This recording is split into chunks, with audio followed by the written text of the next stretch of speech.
நாடு கல்யாணம் ஆகாத மொட்டை பையன்றதுனால எனக்கு பத்திரிக்கை வராது உப்புலே. பண்ணுவேன் அப்படிங்கிற மாதிரி இவங்க எல்லாம் யாருமே தொட்டது கிடையாது, நான் பண்ணுவேன் அப்படிங்கிற மாதிரியான வாய்ஸஸ் ஏதாவது? தொட்டது இல்லைன்றத விட தொடுறாங்க. ஆனா எனக்கு பிடிச்சு பண்ற வாய்ஸ்னா அது முனிஸ்கான் சார் வாய்ஸ் எனக்கு ரொம்ப பிடிச்சிருக்கு. அது இந்த தாய் கிழவி படத்துல ஒரு டைலாக், அது எனக்கு ரொம்ப பிடிச்சிருந்துச்சு அந்த டைலாக். எவ்வளோ மாப்பிள்ள இப்படி கேட்டா, எனக்கும் கல்யாணம் ஆகணும்டா, எனக்கும் கல்யாணம் ஆகணும். எல்லா தடவையும் சுத்தி சுத்தி சுத்தி சுத்தி வந்து என் வீட்டு பூட்டை நானே திறப்பேன் உப்புலே. ஆனா உள்ள இருந்து என் பொம்பளையால் திறக்கணும்யா.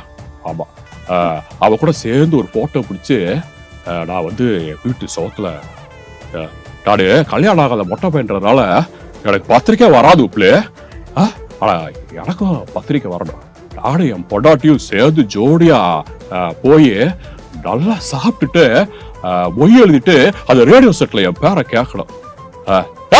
எங்க இருக்கா, இன்னும் வரைக்கும் வராம என்ன பண்ணிட்டு இருக்க அப்படின்னு என் கூட்டாளியெல்லாம் ரெண்டு பேசிக்கிட்டு இருக்கப்போ ஒவ்வொருத்தருக்கும் தனித்தனியா கால் வருவாங்க பொண்டாட்டி இருந்து. எனக்கு மட்டும் யாருமே வராது, யார்கிட்ட இருந்து வராது. அப்போ வந்து எனக்கு கால் வரணும்லே, எங்க இருக்கா, 10 நிமிஷத்துல வீட்டுக்கு வரணும் பாத்துக்க அப்படின்னு வரணும். நானும் அடிச்சு பிடிச்சு ஓடி போய் அவன் முன்னாடி நிக்கணும். அப்புறம் என் பிள்ளைய நடுவுல படுக்க போட்டு இந்த பக்கம் நாடு அந்த பக்கம் அவ்வளோ தட்டி கொடுத்துக்கிட்டே ஒருத்தர் கண்ட பார்த்து அப்படியே தூக்கிடும். நான் உங்க கதையை பார்க்காம என் கதையை கேட்டுக்கிட்டு இருக்கீங்க, வாங்க போய் ஆபரேஷன் பண்ணுவோம் அப்படின்னு சொல்லுவேன். சூப்பரா இருக்கு.